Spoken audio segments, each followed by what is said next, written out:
Probably with that blonde girl who always made me doubt. She's so much older than me. She's everything I'm insecure about. Yet today I drove through the suburbs, 'cause how could I ever love someone else? We reduce women often to their hair color. We don't do that with men. I've never heard women talk about men being like, "Oh, he's a blonde. He's such a blonde. I'm dating a brunette." You know, or maybe they do. I don't know. Ladies, do you speak about men in terms of their hair color? Let me know in the comments.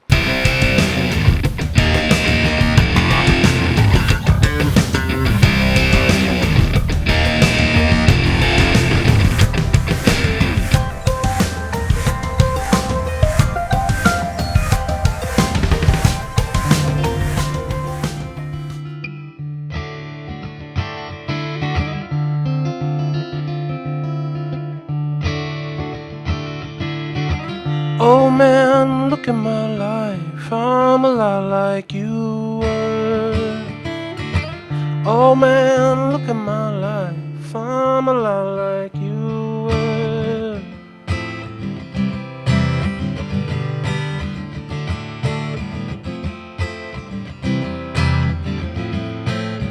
Oh man, look at my life, I'm 24 and there's so much more. I live alone in a paradise that makes me think of two. A love lost, such a cost. It give me things that won't get lost, like a coin that won't get tossed, rolling on to you.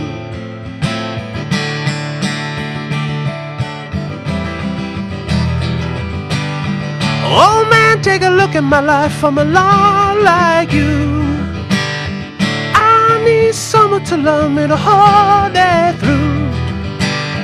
By one look at my eye and you can tell that's true, yeah.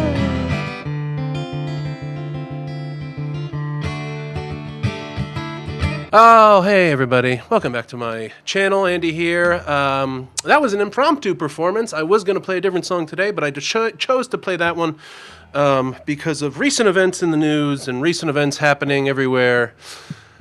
I love Neil Young, and I wish him well, and I love that song by him. I am no longer 24, but I've been playing that song since before I was 24. But today, folks, we are here to delve back into the world of Olivia Rodrigo's Tiny Desk concert, which took place at a DMV. Now, recently, in a recent video, I said this: I love that they're randomly at the DMV.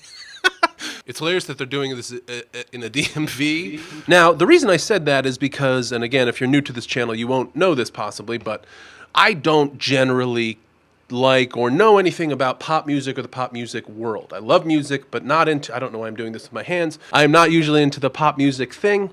Not trying to trash pop music people or whatever. I'm just letting you know where I'm coming from. And so I did not know that this song was called Driver's License, the song we're going to listen to today, which is the big hit. I think it's the big hit off of this album. So today we will rectify that, or do our best to rectify that. The most requests I've been getting have been for this song, which is called Driver's License. It's in the middle of the Tiny Desk concert, so we've jumped ahead to it. But before we start, guys, I am going to ask you to please hit that subscribe button, because it does help the channel grow, and it helps me be able to do these more often. Thank you so much. Also, check out my Patreon for full versions of these videos. I go into a little bit more depth on some of the things, and I will often talk about other subjects on the Patreon videos that I don't talk about here. But without further ado, let's jump in. Okay, with me I have these amazing ladies. They're so talented and wonderful. Over there on guitars, Ariana. Say hi. On bass we have Moa. They're all going to do a little intro riff. Drums is Haley.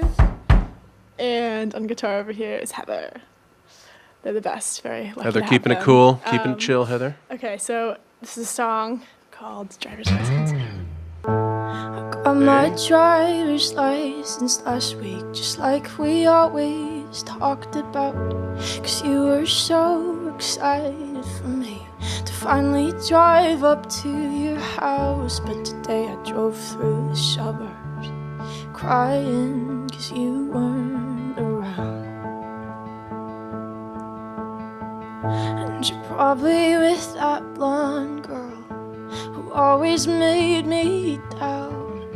She's so much older than me. She's everything I'm insecure about. Yet today I drove through the suburbs, 'cause how could I ever love someone else? And I know you weren't perfect, but I've never felt this way for no one. And I just can't imagine how you could be so okay now that I'm gone. Guess you didn't mean what you wrote in that song about me. 'Cause you said forever, now I drive alone past your street. Wow. Okay, so I've definitely heard pieces of this song before. I like this version better than whatever version I've heard before, or whatever pieces of the version I've heard before. I like just the simple little octave A, F sharp, or something like that, right? A, F sharp, D. Especially if you're learning how to play piano or learning how to guitar. She's clearly not. I can't play piano. She can play both guitar and piano. She's a more advanced musician than I. I am not suggesting that I am beyond her in any way, shape, or form. But if you are learning how to play guitar, if you're learning how to play piano, this is a really great way to just learn kind of your rhythms and learning your chord changes. Because it's a lot easier than holding down the whole chord of you know, you can get that little rhythm down, get your kind of fingers underneath you, and got my driver's license last week. It's like we always talked about. Because you were so excited for me to finally drive up to your house, but today I drove through the suburbs crying because you weren't around. Okay, so this is very suggestive. Again, we're talking about a girl who's 16, 17 years old, so we're going to reserve too much harsh judgment considering her age. But it's a very suggestive lyric. I just got my driver's license last week, just like we always talked about. Because you were so excited for me to finally drive up to your house. Now, it's hard to know if she's talking to another kid who's like, and to his parents' house, or is she dating a dude who has a house? Yeah, and then what does the driver's license mean? Driver's license kind of seems like it's a rite of passage. It's growing up to a certain extent. There is something very lonely about the suburbs sometimes. I remember I went back over Christmas break to my parents' house. I went to the suburbs where they live, and everything just seems so tiny. I think when you live in a big city, everything kind of, you get used to kind of big stuff and huge 5-lane avenues and giant skyscrapers and stuff like that, and just miles and miles and miles of strip malls and crap. And to go back to a small suburb, it's just, you forget kind of how tiny everything feels. How you can you're just across the street in a second. You don't have to run across 5 lanes. And you're probably with that blonde girl who always made me doubt. She's so much older than me. Again, another age thing. She's everything I'm insecure about. Wow. Not to laugh, but it's not, one thing that we see here is her perspective. We're seeing it from the perspective of a young girl. Frankly, like, this doesn't seem like the most legit relationship. She's with this older dude. It seems maybe like he owns a house. She's like 16. But it's from her perspective. She's owning it. And it's not like she's everything I'm insecure about. Let's say, just for the sake of this thing, that he's like a senior or something. He's not like an adult man. He's a senior in high school. And she's 16, whatever that is. That's like a sophomore. So she's a sophomore, he's a senior. Not crazy. Life goes on. But she's insecure about the older girl. She's insecure about the blonde girl. The politics there. We reduce women often to their hair color. We don't do that with men. I've never heard women talk about men being like, "Oh, he's a blonde. He's such a blonde. I'm dating a brunette." Or maybe they do. I don't know. Ladies, do you speak about men in terms of their hair color? Let me know in the comments. In fact, I'm immediately thinking of Becky with the good hair. We've talked about that before from Lemonade. Men reduce women to their hair color. Women can do it too. To hair in general is its own kind of political world of sexuality and indication. And an older woman, a woman who knows more, can win him over more easily. Just being older, wanting to be older. I remember that when I was a kid, when you were like 15 or 16 and you just desperately want to be like 21. And then you're 21 and you're like, what the hell? I'm still kind of stupid. Still don't really have any power. Okay. I can buy alcohol legitimately. Yeah, today I drove through the suburbs because now, how could I ever love someone else? And that's the feel. Oh, that's the feeling, right? Well, I found my person and now they're gone. So how would I ever love anybody else? Oh man, those high school relationships too. That devastating thing where like you've convinced yourself that this one person was delivered unto you by God or Aphrodite or the gods of love, and you're gonna end up with them, and then they don't like you or something, or it falls apart, or it turns out they're just shitty and they're liars or something, and you get your heart broken. And how do you ever fall in love with somebody else? How do you find something like that again? Because that was it. That was perfect. That was all you ever wanted. You were happy.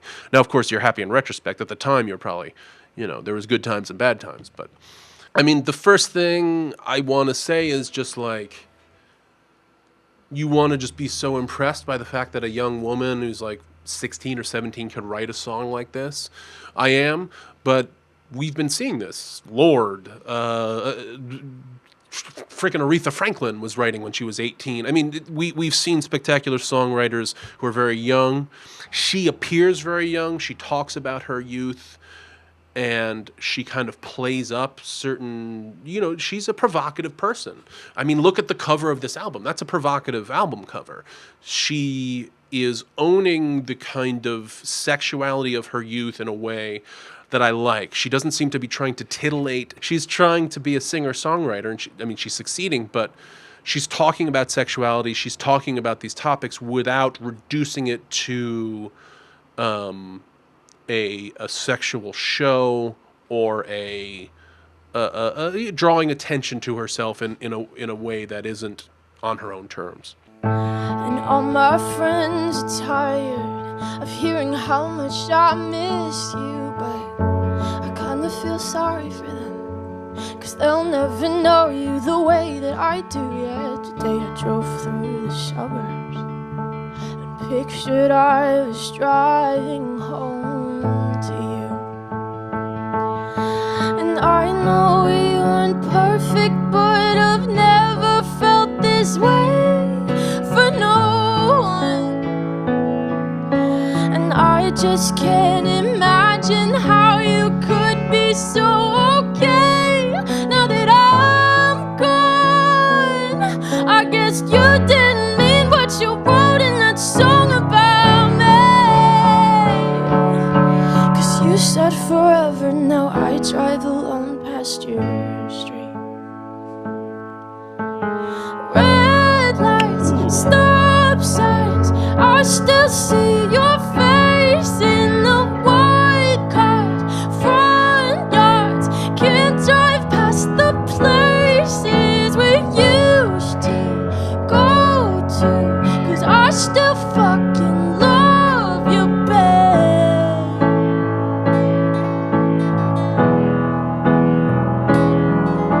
Sidewalks we crossed, I still hear your voice in the traffic. We're laughing over all the noise. God, I'm so blue, no withdrawal, but I still fucking love you, babe.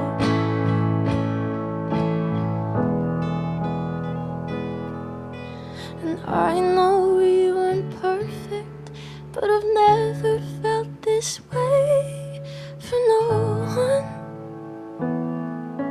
And I just can't imagine how you could be so okay now that I'm gone.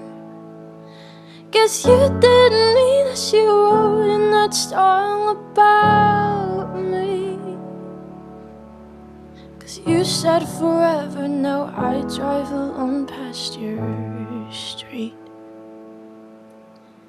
Yeah, you said forever, now I drive alone past your street.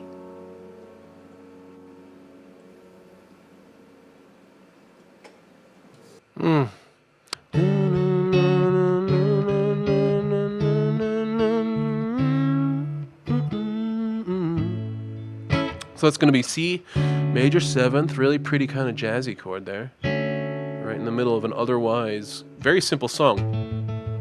Octave here, octave here, octave here. But then we go into a big old kind of layered out, kind of ethereal major 7th chord.